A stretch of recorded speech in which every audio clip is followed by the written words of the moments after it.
Even while the film industry as a whole is in a precarious state right now, the horror genre continues to absolutely thrive. From ambitious auteur-driven swings on the big screen to smaller indie horror flicks on streaming, genre fans basically have an embarrassment of riches to work their way through. But it's also fair to say that some announced horror movies simply make you sit up and ask, who the hell is this made for? So with that in mind, I'm Ellie for What Culture, and these are upcoming horror movies nobody asked for. Let's start with Mike Flanagan's The Mist.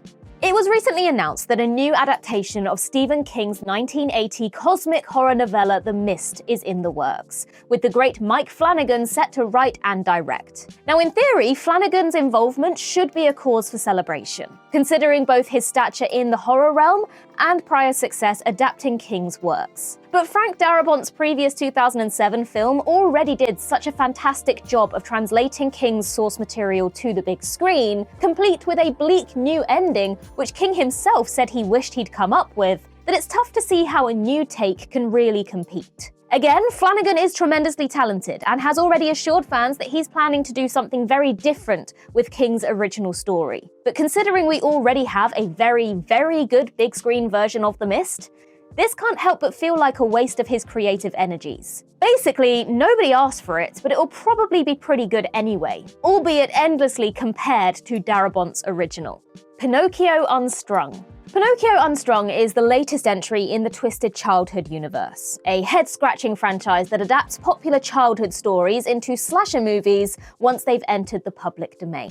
To date, the series has wrought upon us 2 Winnie the Pooh Blood and Honey movies, Peter Pan's Neverland Nightmare, and Bambi the Reckoning, with Pinocchio Unstrung simply the next in a seemingly never-ending conveyor belt of schlock-happy slasher knockoffs. Now, while it's absolutely fair to say that some of the films in the Twisted Childhood universe have proven more creative and artistically inclined than one might expect, it's also a reasonable declaration that this mildly amusing joke is fast running out of steam. Now, to its credit, Pinocchio Unstrung does look relatively well made for its price point. But there are also precious few out there desperate for this film to exist, especially with Matteo Garonnet and Guillermo del Toro's previous Pinocchio films already lurching into quasi-horror territory. Soulmate. Soulmate is a new erotic thriller spin-off from the Megan franchise, centered around a man who buys an android to deal with the death of his wife, only for things to go disastrously wrong. Now, there are a few obvious issues here. First and foremost, Universal clearly jumped the gun on attempting to create a wider Megan universe, given that this spin-off was announced just a year after the original film was a surprise box office smash. Secondly, did anything about Megan's success really indicate that audiences were on board for an R-rated erotic thriller side story? And finally, there's the fact that Megan 2.0 was a catastrophic box office flop last year, effectively killing the franchise overnight, and ensuring that this spin-off nobody really asked for is now awkwardly stuck in unreleased limbo. As such, it wouldn't surprise anyone if Universal quietly dumped Soulmate on streaming later this year and washed their hands of the whole enterprise. Lee Cronin's The Mummy. Let's be real here. The only new Mummy movie most people want to see is The Mummy 4, with Brendan Fraser and Rachel Weisz recently confirmed to be returning for the belated action horror sequel. The previous Tom Cruise starring blockbuster version failed, and with The Mummy 4 now in active development, there's very little interest in anybody else trying to do something with the IP, no matter how different it might be. Now, in fairness, this lower-budget R-rated take from Evil Dead Rise filmmaker Lee Cronin pretty much looks like a Mummy movie in name only, given that the style and tone are far more in line with an Evil Dead film. At which point, one might be tempted to ask, why didn't you just make another Evil Dead film instead? While under Cronin's direction, this Mummy movie has a solid chance of turning out well. It wouldn't surprise anyone if it fails to make much traction at the box office, as everyone waits with bated breath for the Fraser Weisz sequel instead. Attack of the Killer Tomatoes: Organic Intelligence. Hollywood obviously doesn't want to hear it, but sometimes it's okay for franchises to just end. Hence why a 5th entry into the Attack of the Killer Tomatoes franchise is on the way. The original 1978 horror parody spawned 3 sequels in 1988, 1991, and 1992. After which it seemed like the IP had basically been put to bed for good. But last year, it was announced that a reboot was already in production.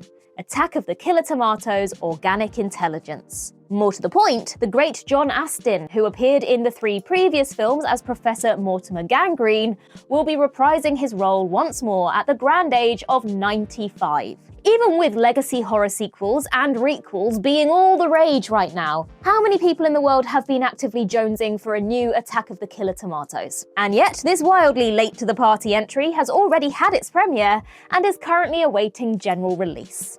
The House of the Dead. Though Hollywood is all in on video games right now, it's also fair to say that some video games don't really have much business becoming movies. And Hollywood already tried to make fetch happen with Sega's legendary light gun shooter The House of the Dead, with 2003's Uwe Boll-directed effort being a critical and commercial failure. That didn't stop a direct-to-DVD sequel being released in 2005, though. Yet, in late 2024, it was announced that Sega was taking another crack at it, with Paul W.S. Anderson set to write, direct, and produce a new House of the Dead movie. The script will be based on the 3rd game in the series and star The Last of Us' Isabella Merced, and while this all sounds like an undeniable step up from Boll's disastrous early aughts movie, Anderson's extremely shaky track record speaks for itself. Paul W.S. Anderson's last halfway good film was 2008's Death Race remake, and The House of the Dead is such a thin IP in terms of its story and characters that it's especially tough to see him doing much good with it. Aunt Gladys. Mere weeks after Zach Cregger's Weapons exploded at the box office, the filmmaker revealed that he was developing a prequel picture focused around its instantly iconic antagonist, Aunt Gladys. As talented and ingenious as Cregger has shown himself to be, for many, the world of Weapons and its witchy villain is so much more interesting without the particulars being explained. While Cregger likely wouldn't over-explain Gladys's origins to the point that there's nothing left to speculate on, there's still something to be said for restraint, for letting Gladys's role in the original film speak for itself. So many great horror movies have been undermined by sequels and prequels which demystified the villain to the extent that they've ceased to be interesting. And with Cregger now being one of the most in-demand genre filmmakers working today, there's so much else he could be devoting his time to. For her part, though Amy Madigan is keen to reunite with Zach Cregger, she knows the realities of the industry and how even promising projects never get made. In her own words, quote, "Until it's real, it's not real." Over Your Dead Body. It's easy to decry the existence of English-language remakes of hit international movies, and it's a whole other story when the original film didn't exactly set the world on fire. 2021's The Trip was a perfectly enjoyable horror comedy about a couple who, fed up with each other's existence, plot to kill one another during a cabin retreat. It's a fun, brutal romp that received mostly positive reviews and performed well enough on Netflix. But there wasn't a whole lot here that suggested the value of a stateside rehash. Yet said rehash is now here in Over Your Dead Body, with Jason Segel and Samara Weaving starring as the opposed leads. If the trailer is any indication, Over Your Dead Body seems to be hewing pretty close to the original, at which point you have to ask why anyone would pay to see it when The Trip can be streamed on Netflix right now. We can only hope that with The Lonely Island's Jorma Taccone in the director's chair, he might bring some of his own twisted comedic sensibilities to the fore. Screamboat 2, Nothing Stays Dead.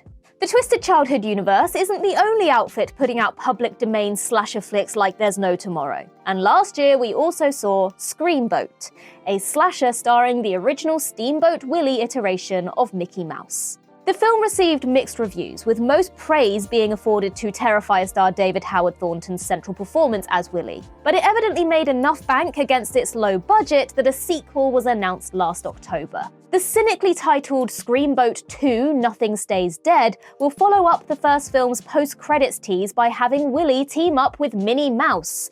And of course, Thornton is expected to return as Willie. This is another horror movie that was fine for a few laughs the first time, but is that dumb fun really going to be nearly as charming the second time around? Well, it'll fall to returning filmmaker Stephen LaMorte to prove us wrong, but just about everyone was perfectly content with this being a one and done.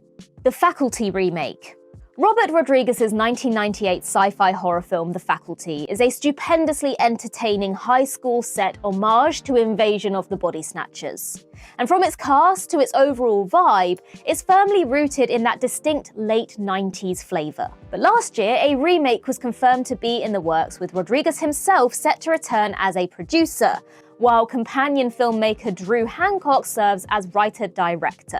Again, The Faculty is such a time capsule of a movie, enlivened by Kevin Williamson's sizzling script and a killer cast of young up-and-comers, that it's tough to picture a new take landing with nearly the same impact. The smartest thing this remake could do is be as different as humanly possible.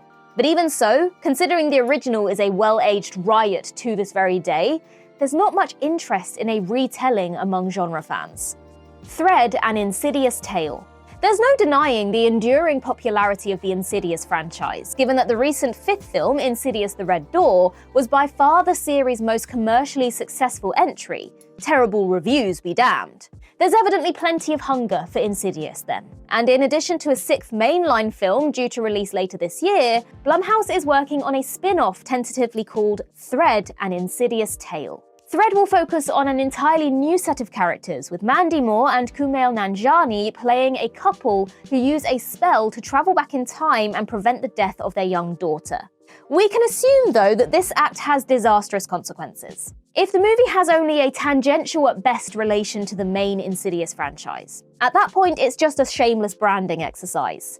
And one that's destined to disappoint many hoping for a more overt tie-in to the central mythos. Needless to say, if this is just the beginning of Blumhouse's attempts to expand and diversify Insidious, there's a good chance franchise fatigue finally does kick in. The Amityville horror reboot. There's no single horror franchise more undeniably driven into the ground than the Amityville horror. Because beyond the original 1979 film and its 2005 remake, there are literally dozens and dozens of other Amityville-themed movies. This is because the underlying facts of the Amityville case aren't protected by copyright, meaning that anyone can make even a most tangential horror flick and just slap the Amityville branding on it for some easy cash. But back in September, Amazon MGM announced a new big-budget studio Amityville movie with David F. Sandberg set to direct. Now, as talented as Sandberg is, Amityville as a concept just feels so thoroughly played out in 2026. And while the branding is obviously what Amazon is banking on here, is there much likelihood of this reimagining being anything more than another generic haunted house film? Considering it'll be competing with another studio-backed Amityville picture from Deadstream filmmakers Joseph and Vanessa Winter, which was announced several months prior, Sandberg's version seems even more unasked for. The Revenge of La Llorona. 2019's The Curse of La Llorona is a horror film that came and went in the blink of an eye. Though because it was marketed as being part of the Conjuring universe, it still managed to gross over $120 million in spite of dire reviews. All the same, the Conjuring franchise has largely distanced itself from the film in the years since, making the somewhat awkward distinction that, while not being a Conjuring movie, it exists within the same world. Considering that James Wan and co basically seem embarrassed by The Curse of La Llorona, it's surprising that a mostly standalone sequel, The Revenge of La Llorona, has already been shot and is now awaiting release. Even accepting the unrelenting popularity of the Conjuring IP, that likely doesn't extend towards 7 years later sequels to tangential spin-offs most people have long forgotten. The budget is surely low enough that The Revenge of La Llorona hasn't got a chance of flopping, but it'll probably disappear from the public consciousness even faster than its predecessor. Ice Cream Man. At first glance, you might understandably assume that Ice Cream Man is a remake of the 1995 cult comedy horror film of the same name, where Clint Howard starred as a deranged man who uses human flesh in his ice cream recipes. As you do. But this new Eli Roth-directed film of the same name has no direct legal relation to the original, instead being a similarly premised independent film about an unhinged ice cream man who serves up horrific treats to the locals. Somewhat hilariously, Roth claims that he's had the idea rattling around in his head for an entire 20 years, and only now is it finally coming to fruition. While execution is everything, this sounds like a one-note concept that may or may not have been dreamt up by Eli Roth in a cloud of bong smoke in his younger days. Given that we already have an Ice Cream Man movie with Clint freaking Howard, is this new one really likely to make much of a case for itself? Return of the Living Dead. A sixth installment in the Return of the Living Dead franchise is on the way and will serve as a direct sequel to the brilliant original 1985 horror comedy, The Return of the Living Dead. This new film, confusingly and similarly entitled Return of the Living Dead, takes place 18 months after the events of the OG film, as the toxic gas known as trioxin leaks into a small Pennsylvania town during Christmas 1985. Due to a rights dispute, none of the series' existing human characters will be featured, though the iconic Tarman zombie mercifully will appear, which is really what matters most. All the same, considering that writer-director Steve Walsh has only a few critically panned low-budget horror films to his name, it's impossible to have much faith in this one, even though many would love to see more Christmas-themed zombie features. Considering that not a single sequel to date has even remotely lived up to the original, why expect anything different here? Sleepaway Camp Remake.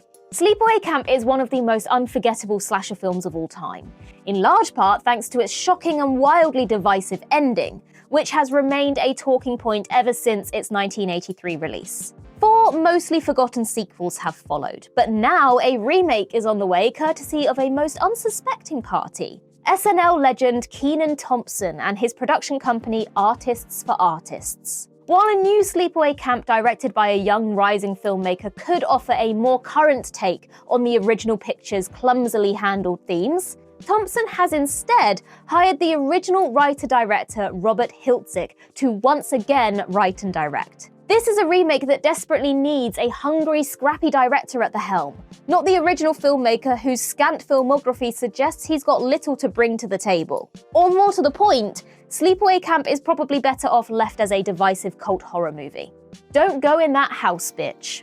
Don't Go in That House, Bitch started out as a fake trailer which was produced by Eli Roth and screened in front of Joe Begos's recent gonzo horror film Jimmy and Stiggs. The 2-minute trailer was centered entirely around people ignoring obvious signs not to enter a house and consequently meeting a grim end, complete with voiceover narration from Snoop Dogg himself. It's a mildly amusing concept for a 2-minute trailer, and though most initially assumed that would be the end of the matter, last summer, Roth confirmed that a feature-length adaptation was indeed in the works. Roth and Snoop Dogg will co-produce, with Roth calling it the ultimate haunted house movie he always wanted to make. Yet sometimes a short, snappy gag should stay just that, and there's every possibility that this idea ends up being absolutely excruciating at feature length. It would be great to be wrong, but who saw this faux trailer and got genuinely jazzed about a 90-minute version?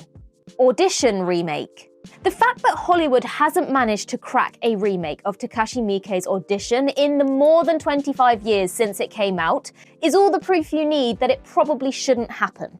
Once upon a time, Kevin Bacon tried developing his own remake that ended up going nowhere. But at the start of 2025, it was announced that veteran producer Mario Kassar was mounting a new adaptation. Though Kassar has vowed to produce a new take that features scenes from the original novel that were cut from Miike's original film, it's tough to picture this remake recapturing the nauseatingly grim vibes of Miike's adaptation. Even with rock-solid director Christian Tafdrup at the helm, this really just feels like one of those stories that's better left alone. The 1999 film has aged superbly, and yet it has neither the commercial premise nor the sizable fan base that might make a remake worthwhile. Faces of Death. Some horror franchises are perfectly okay being left for dead, and frankly, who in their right mind ever expected Faces of Death to get resurrected with its own meta-sequel? The original 1978 film, which became infamous for containing a mixture of real and staged depictions of human death, seemed content to remain a salacious relic of its era. But a new Faces of Death is on the way, which revolves around a moderator of a YouTube-esque platform who discovers that someone appears to be reenacting the murders from the original film. Or are they? Even though this new take is being co-written and directed by the talented Daniel Goldhaber, the glossy sheen of a studio-backed Faces of Death film will undeniably lack the grotty power of the original. For anyone who watched the '78 movie back in the day, it truly felt like something we weren't supposed to be seeing, in large part due to it becoming a cult hit through dingy VHS copies. The new Faces of Death might be quite good, but it simply won't be able to capture that same forbidden rite of passage vibe. At which point you have to wonder, why call it Faces of Death at all? And finally, Sharknado Origins. The Sharknado franchise well and truly had its time in the sun and then vanished off the face of the earth, just as the good Lord intended. The so bad it's bad sci-fi horror franchise became something of a viral phenomenon throughout the 2010s, where 6 increasingly absurd cameo-filled installments were released, culminating in 2018's The Last Sharknado, It's About Time. But back in November, it was announced that Sharknado will be returning with a prequel, Sharknado Origins, set to follow original protagonists Finn and April as teenagers when they encounter a Sharknado for the first time. Anthony C. Ferrante, who directed all 6 previous films, will return to helm, while production company The Asylum has dubbed it the beginning of the next era of Sharknado. Considering that Sharknado absolutely ran itself into the ground with its annualized sequels, this feels very much like a desperate bid to cash in on an IP that used up all its charm a very long time ago.